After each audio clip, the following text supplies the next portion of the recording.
guys kasi mahuhulog na siya. Hindi ko alam saan ako mag-vlog kasi yun na nga against the light ng ulan dito.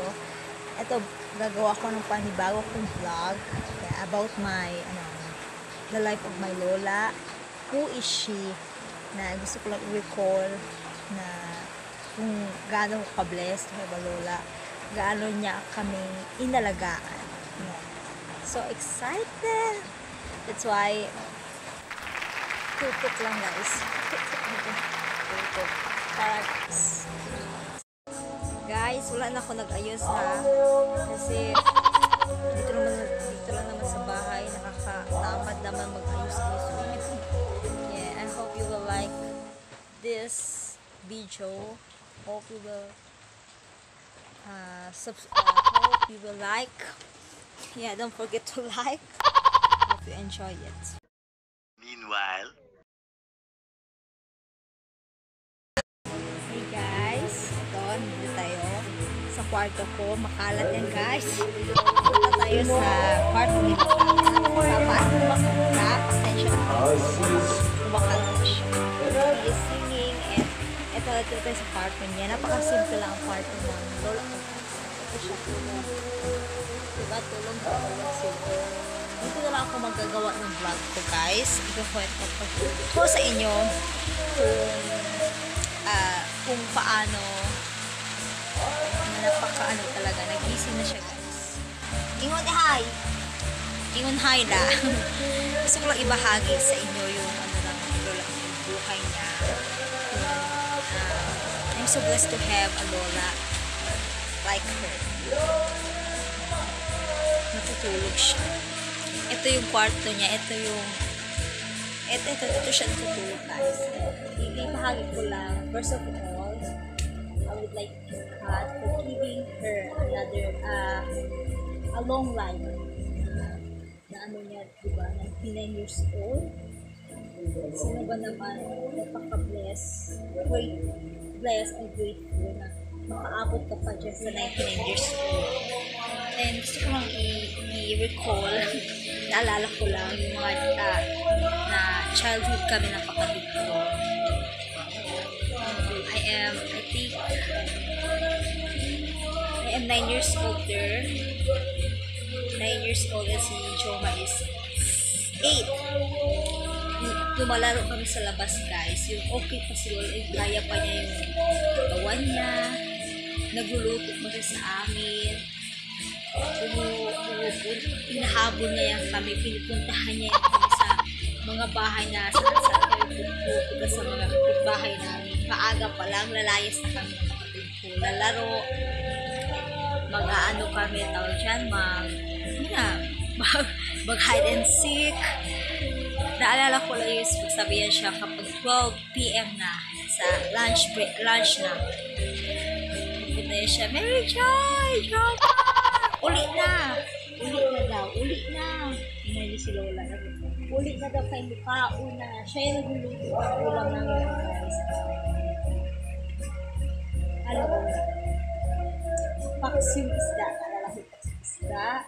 Ang sarap niyang magluto. Napaka-ano ko talaga. Napaka-generous ng ulam ko. So, plus talaga yan siya guys. So blessed yung ulam.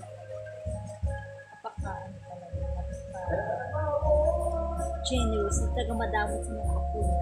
Ngayon wala na siya pera, nag-iip yung sa hello. Kaya yun, napakaano talaga namin ng bless na nakaano pa siya 99 years old at nag-celebrate pa kami ng more celebration. Ha? Oh, ulan.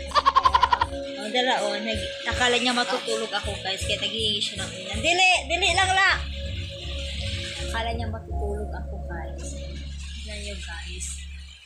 Yan siya guys, is ano na talaga siya. Dito lang yan siya. Ayaw niya kalat ang bahay namin. Ayaw niya. Oh, sige na la. Ayaw niyang makalat. Ano ba? Ayaw niyang may tao. Nagagalit siya guys. But yun nga, marami nagsasabi balik kasi bla. But she is a good, ano ba? Mabait siya. Sobrang bait ng lola ko. Sobrang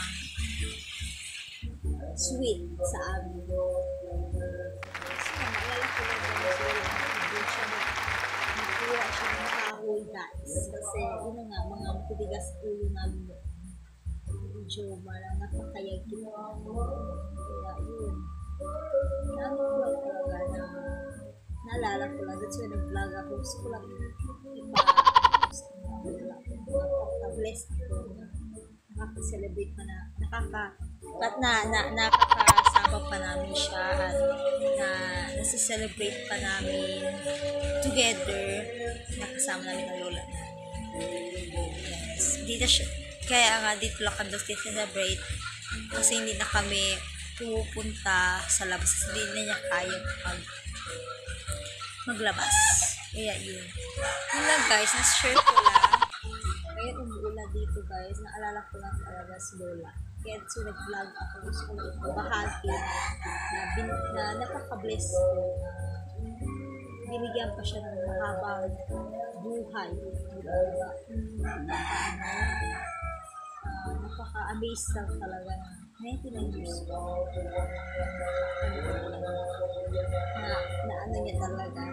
Nakaabot pa siya, diba? Sana, ewan ko, ako nagpilit na ako. Hanggang kailan ako dito sa mundo na ito, diba? We do not know. I hope and pray na bigyan pa ako ng long life ni Lord. And, yun, ma-share ko lang talaga how Lola. I'm so blessed to have a Lola like her. Grateful ko talaga may Lola ako ganyan siya. Ang pangalan niya ay si Paulina de los Reyes. Yes. Taga Dumaguete pa siya guys. Taga Sibulan at yun na. Hanggang dito lang ako. Negros Oriental. Hanggang dito lang ako guys. At yun, gusto ko siya ibabahagi. Maraming salamat sa nagsubaybay sa akin na binahagi content lang nila ko. Yes, stay safe everyone. God bless. Bye.